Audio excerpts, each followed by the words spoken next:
On a lonely stretch of road just past midnight, a passing motorist spotted something unusual. A car had swerved off course and come to rest in a roadside ditch. From within the vehicle, faint but unmistakable flames flickered in the darkness. Alarmed, the driver slowed his car, pulled over to the shoulder, and quickly reached for his phone. Within moments, he was on the line with 911, urgently describing the fire and its location. Emergency responders wasted no time. Dispatchers logged the call immediately and sent fire crews racing toward the scene. Slowly, the flames were brought under control until only smoldering remnants remained. When the fire was finally subdued, investigators began their grim task of examining the wreckage. The discovery was sobering. In the backseat of the charred vehicle, they found a victim. The revelation shifted the operation from fire suppression to a full-fledged investigation. By the afternoon of that same day, the victim's identity was confirmed. Through fingerprint analysis, forensic specialists were able to make a match. The individual inside the burned car was identified as Mercedes Vega. Dear viewers, thank you for choosing our video and our channel. We put a lot of effort into making sure you enjoy being with us. Mercedes Vega came into the world on March 10th, 2001 in Anchorage, Alaska. Her arrival marked the beginning of a life that would be remembered for its vibrancy and light. Even in her earliest years, there was something about Mercedes that drew people toward her. She had an unspoken energy, a spark that made others want to be near her. As a little girl, she developed a love for horses, spending hours talking about them, sketching them in notebooks, and dreaming of one day riding across wide-open fields. She also had a soft spot for babies, often stepping in to help her mother or neighbors whenever there was a toddler who needed an extra set of hands. It wasn't just about caretaking. It was the joy she felt when she could make someone else smile. That joy was simple, pure, and carried with her through life. In 2007, when Mercedes was just 6 years old, her mother, Erica, entered into a relationship with a man named Tom Pillsbury. At first, Mercedes was cautious, as many children are when a new figure steps into their world. But over time, Tom became more than just her mother's partner.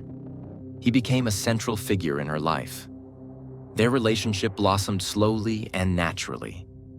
By 2010, right before Erica and Tom's wedding, Mercedes decided to give Tom a special Father's Day card. In her carefully written handwriting, she penned the words, "I love that you're marrying my mom." Tom kept that card, not because of the paper itself, but because of what it symbolized, a bond built on trust, warmth, and genuine love. For him, it was proof that Mercedes had accepted him into her heart as family. As she grew, Mercedes pursued her passions with both curiosity and discipline. She took violin lessons, practicing diligently until her music began to fill the family home with rich melodies. Alongside her violin, she discovered her singing voice. It was not only strong, but soulful, a voice that carried emotion and left audiences moved. She became confident enough to sing publicly, even performing the national anthem at sports games and local ceremonies. These performances weren't just about showcasing talent. They were a way for Mercedes to connect with her community and share a piece of herself with others. Academically, Mercedes excelled. Schoolwork came naturally to her. Teachers often described her as intelligent, focused, and eager to learn. She consistently earned straight A's, proof of both her natural ability and her determination to succeed. Her ambitions weren't limited to classrooms and books. She also became a strong swimmer, developing an almost spiritual connection to water. Mercedes would often say she felt her soul belonged in Hawaii, a place where the ocean could embrace her completely.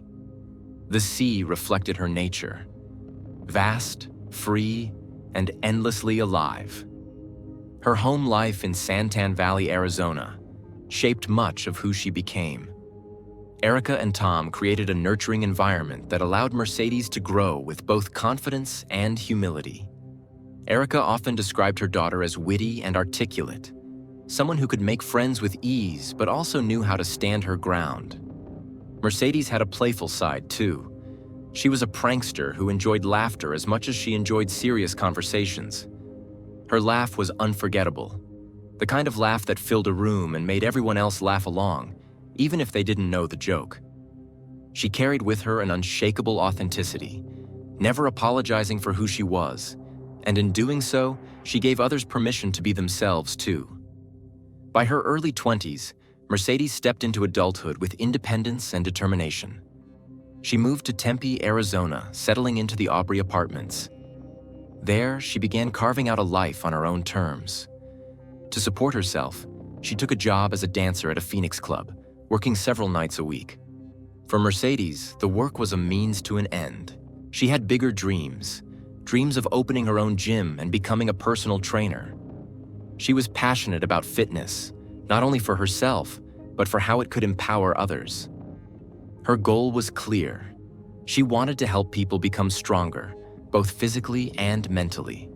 But life also tested her resilience. In October of 2020, Mercedes experienced a terrifying moment when she was the victim of an armed robbery outside her Phoenix apartment. The event left her deeply shaken, but it did not break her. Instead, she chose to move to Tempe for a fresh start, hoping to leave behind the shadows of that night. When police investigated, Mercedes did everything she could to help. She identified a suspect in a lineup and gave a detailed victim's impact statement. It was not easy to relive the experience, but she showed extraordinary strength. To her, surviving meant not allowing fear to dictate her future. That choice, that resilience, spoke volumes about who she was. As we approach the turning point of her story, we arrive at a Sunday in April of 2023. At first glance, it was an ordinary day, no different than many others. It was April 16th, and Mercedes, then 22 years old, was living her life in Tempe. She had casual plans with friends for dinner, a simple outing she looked forward to after her work shifts. But later that afternoon, she sent out a message letting them know she needed to adjust her schedule. Instead of dinner, she would head to the club where she worked. At the time, it was just a routine change, nothing unusual or alarming. Yet, looking back, it became a significant marker, the final known communication from her. Later that evening, surveillance footage from the Aubrey apartments would capture fragments of her last moments in familiar surroundings. Around 8:45 p.m., a white 2018 Chevrolet Malibu with a salvage title appeared in the parking garage. The car didn't belong to Mercedes, and its presence raised questions. The vehicle lingered in the area, though the footage of its movements has not been publicly released. Then, at approximately 9:15 p.m., Mercedes herself came into view. In the footage shared by authorities, she can be seen walking toward her own vehicle in her assigned parking spot. She moved with confidence, the way someone does when wrapping up another normal day. She could not have known it, but that moment, recorded on a silent camera, would be the last public glimpse of her life as it was. Evidence recovered later from the scene began to tell a story, one pieced together slowly through careful analysis. Investigators noted subtle yet significant signs suggesting that a struggle had occurred right there in the parking area of Mercedes Vega's complex.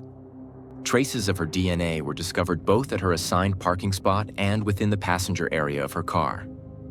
These details indicated that something sudden and forceful had interrupted her evening routine, an event that forced her out of the ordinary flow of life and into a situation far beyond her control.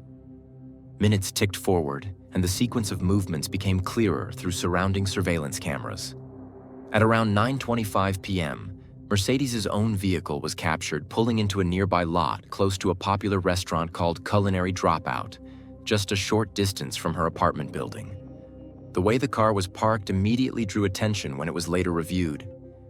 It had been left awkwardly, violating local parking rules, with the key still sitting inside the ignition. This odd detail suggested not a normal stop, but one marked by haste or abandonment, perhaps under pressure.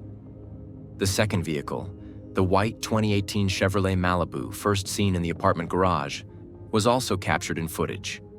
It was spotted leaving the same general area shortly after Mercedes' car was abandoned, heading off into the night without attracting notice at the time.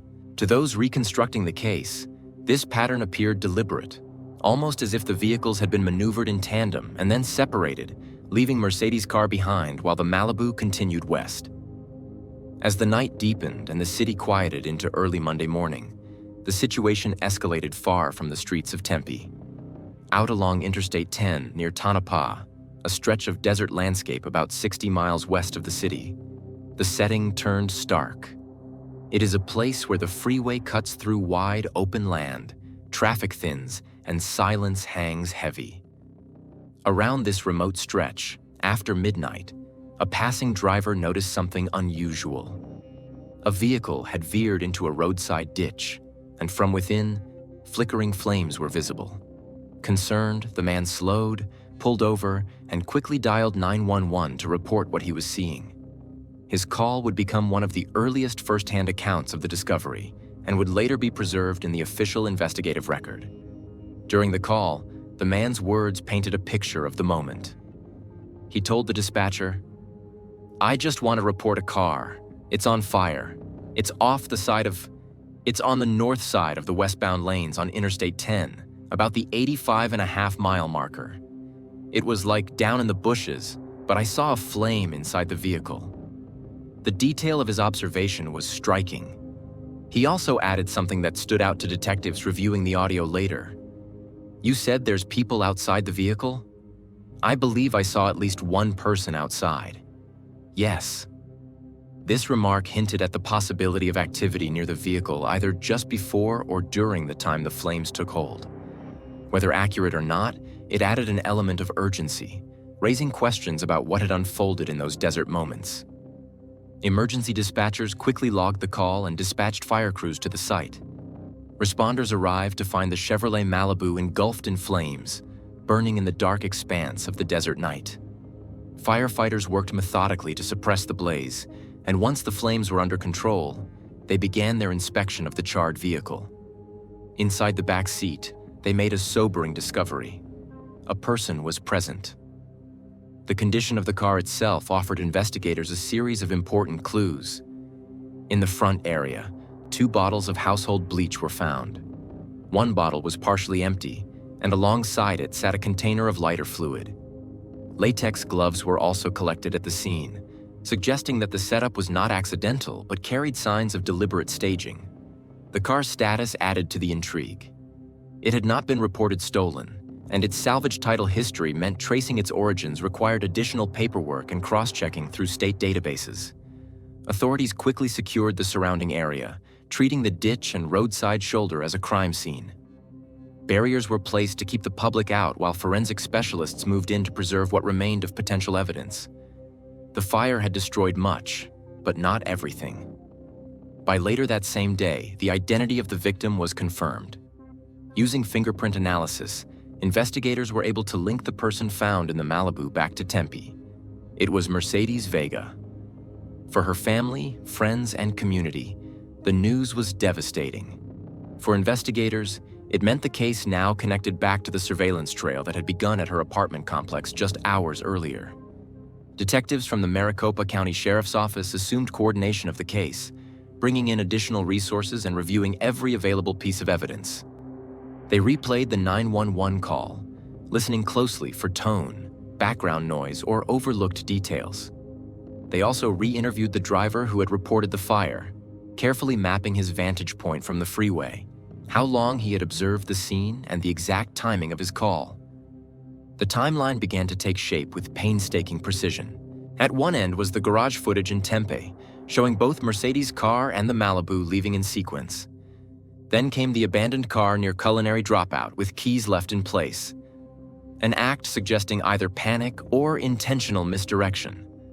Finally, the chain of events reached its tragic end in the desert ditch, where the Malibu was found burning. The discovery site itself painted a stark and unsettling picture. The Malibu sat at an awkward angle in the ditch, its frame blackened from the flames. The back seat bore the heaviest damage, while the front contained the bleach bottles and lighter fluid container, evidence that strongly indicated the use of accelerants. Forensic teams collected the gloves, checked the containers, and began to process the ashes and debris for anything that could survive fire. Fingerprints, DNA traces, or chemical residues. Traffic cameras along the interstate were also pulled into the investigation. Analysts combed through hours of footage, frame by frame, to determine whether the Malibu's westward journey had been captured at any point. Even small details such as the car's speed, lane changes, or timing compared to other vehicles could prove vital in narrowing the window of events. The car, once cooled and secured, was transported to a forensic lot for a more detailed examination. Specialists used advanced tools to recover as much physical evidence as possible, despite the damage caused by heat and flames. The report that someone had been seen near Mercedes was enough to trigger an immediate search through the surrounding scrub and gravel.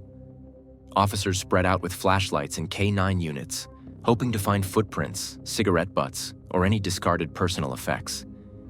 Yet the land around Tempe was unforgiving. Hard-packed earth broken up by scattered rocks and thorny shrubs.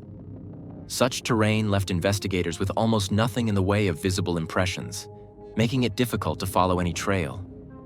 Still, they documented every patch of disturbed soil and bagged even the smallest items in hopes that one might later provide a lead. Alongside these ground searches, detectives subpoenaed Mercedes' cell phone records to reconstruct her final movements, looking for that last signal ping that might anchor her location in time. At the same time, her car's interior was examined down to the smallest detail, from seat fibers to smudges on the windows. That evening, as the investigation intensified, the Pillsbury family's world was about to collapse.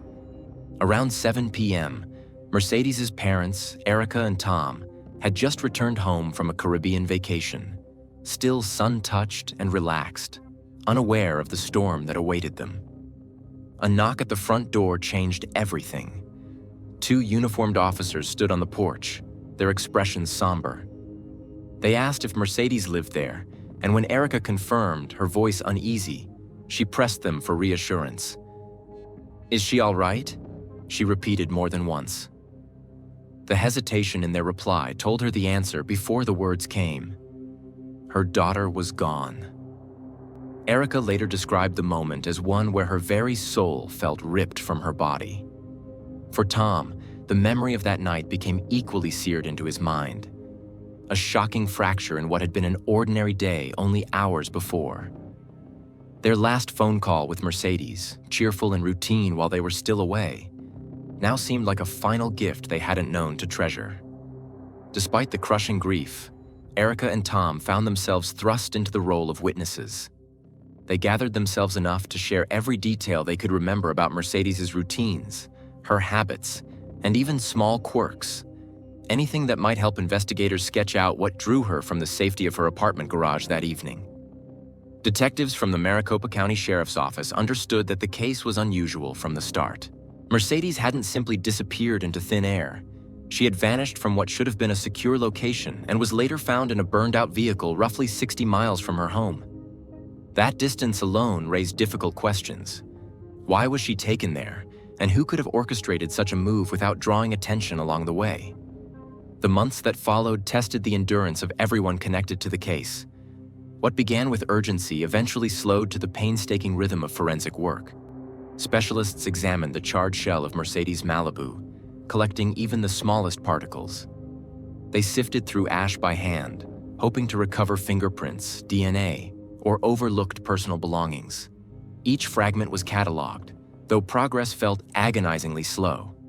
Detectives knew that answers might be buried within the ruins, but it could take months before lab results revealed anything of substance.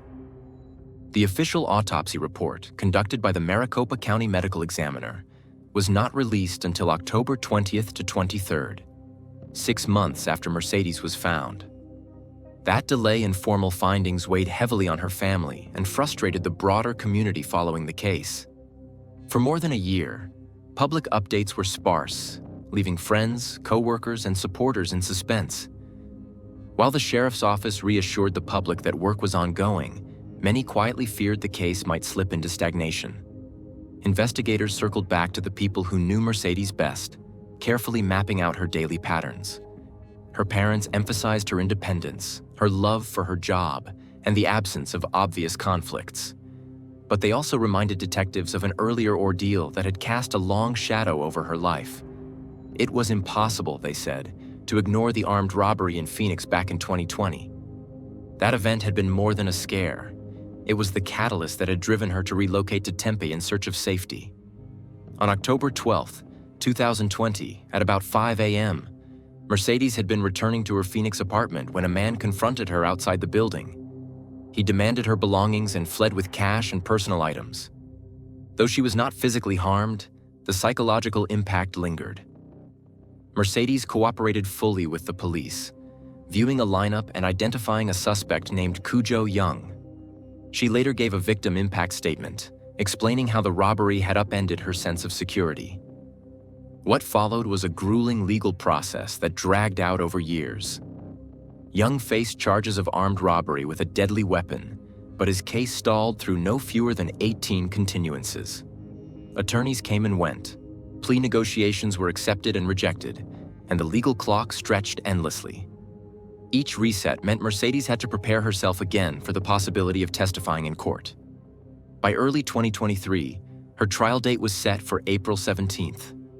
Records show she was expected to testify against Young, possibly the very day her body was discovered, though some accounts suggest it may have been scheduled the day prior to her disappearance. The timing was striking, and it could not be ignored. Family members wondered aloud whether her upcoming testimony had placed her in jeopardy. Erica, in particular, voiced her deep frustration in media interviews, believing that the motive for Mercedes' death was rooted in silencing her before she could take the stand. For his part, Sergeant Joaquin Enriquez publicly maintained that his unit treated every investigation with impartiality, regardless of a victim's profession or background. He pushed back against any suggestion that the case was lagging because Mercedes had worked at a club, emphasizing that all victims were afforded the same seriousness. Still, whispers of bias persisted, leaving the family with lingering doubt about whether urgency had been compromised. Friends and colleagues at the club described Mercedes as dependable, friendly, and mindful of safety, especially after her 2020 trauma. They recalled how she had been cautious, often checking her surroundings and sharing her plans with close friends. On the night she disappeared, she had agreed to cover a last-minute shift. No one remembered her mentioning any arguments, threats, or unusual encounters. That absence of immediate red flags pointed investigators back again to the looming court date and the long history tied to her previous case. During those crucial hours in April 20th to 23rd, when Mercedes was abducted and later found deceased, records showed that Cujo Young was not physically located at either scene.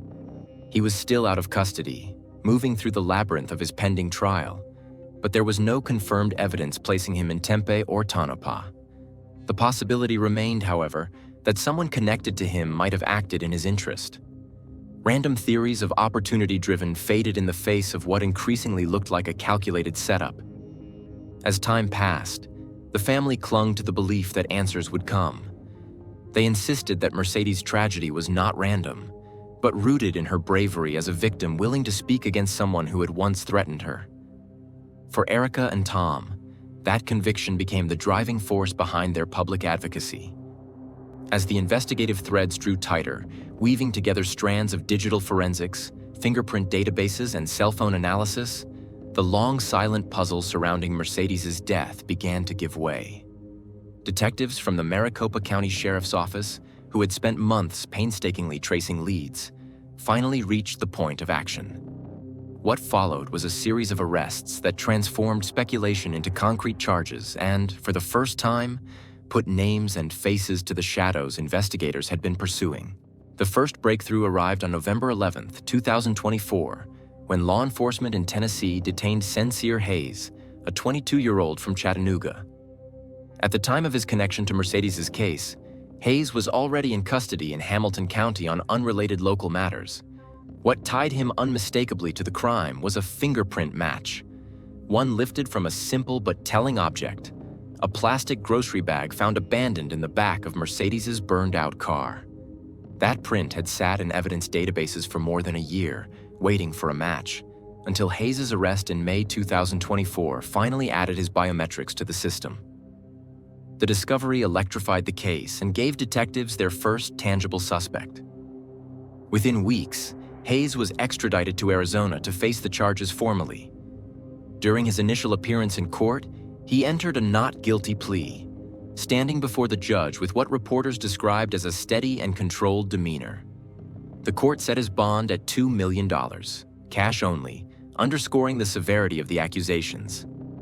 Under questioning, Hayes admitted to knowing Cudjoe Young, a name already steeped in the case's history, explaining that their connection stemmed from both men's roots in Chattanooga.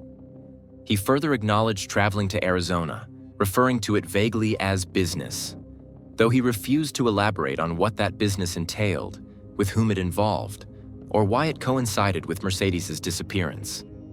Investigators also combed through Hayes' background, which revealed a pattern of run-ins with the law dating back to age 18. His adult criminal record began in May 2021, when he was arrested in DeKalb County, Alabama, for possession of a stolen firearm. That charge resulted in an indictment the following February. His troubles did not stop there. In May 2024, Chattanooga police responded to a shots-fired call and found Hayes in possession of multiple weapons, one confirmed stolen. He was released on a $5,000 bond, only to be arrested again weeks later by the Hamilton County Sheriff's Office for a string of traffic and weapons violations, including DUI, speeding, and possession of a firearm while intoxicated. Each case painted a picture of a young man who lived on the margins of legality, escalating toward more serious consequences. The net widened further in June 20th to 25th. Detectives arrested Jared Gray, a 25-year-old also hailing from Tennessee, this time in Catoosa County, Georgia. Gray, like Hayes, was drawn into the case through forensic science. His fingerprints surfaced on a plastic cup discovered inside the burned remains of Mercedes's Chevrolet Malibu. When confronted with the evidence, Gray initially denied any connection to Hayes or Young. He admitted to being in Arizona around that time, again citing vague business, but claimed he had acted alone. Yet travel records dismantled his version of events. Investigators produced airline documents showing that he and Hayes had flown together from Tennessee to Phoenix on March 3, 2023. Even more damning, bus records placed both men on a Greyhound returning east on April 18th, the day after Mercedes's car was set ablaze. Though Gray's background did not reveal the same depth of prior convictions as Hayes's, the forensic links tied him directly to the crime scene. DNA traces matched items from the Malibu, and his cell phone data mapped eerily similar paths to the car's final journey. He too awaited extradition to Arizona, where prosecutors argued for a $2 million cash-only bond. His defense offered no immediate explanation for the forensic evidence, leaving his denials increasingly hollow. The chain of accountability closed even further on July 24, 2025, when a Maricopa County grand jury indicted 29-year-old Cudjoe Young, long suspected of being at the center of the storm. At the time, Young was already in custody on an unrelated warrant. His court appearance days later drew significant attention, as he declared to the judge that he would represent himself in trial proceedings. When cautioned that he would be held to the same standards as a licensed attorney, Young responded simply, "Yes, sir." He too entered a plea of not guilty, and his bond was set at $2 million, cash only. Young's name carried particular weight in the case.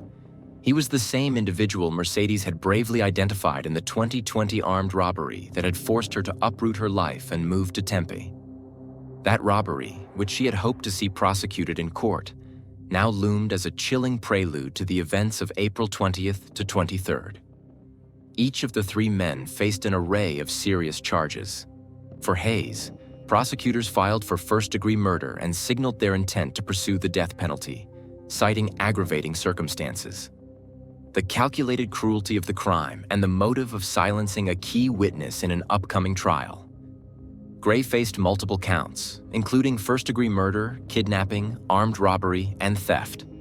Young, though not linked by fingerprints or DNA, stood accused as the architect of the conspiracy.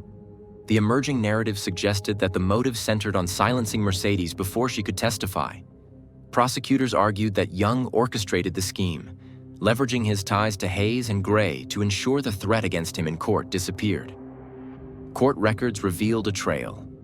Young had authorized the credit card used to purchase Hayes's and Gray's plane tickets, arranged for the Malibu to be retrieved under an alias, and placed calls directing associates to collect a package near the burn site on the very night the car was destroyed. For the Vegas family, these revelations were both validating and devastating. They confirmed what Erica had long feared, that her daughter's death was not random but tied to her courage in standing up against intimidation years earlier.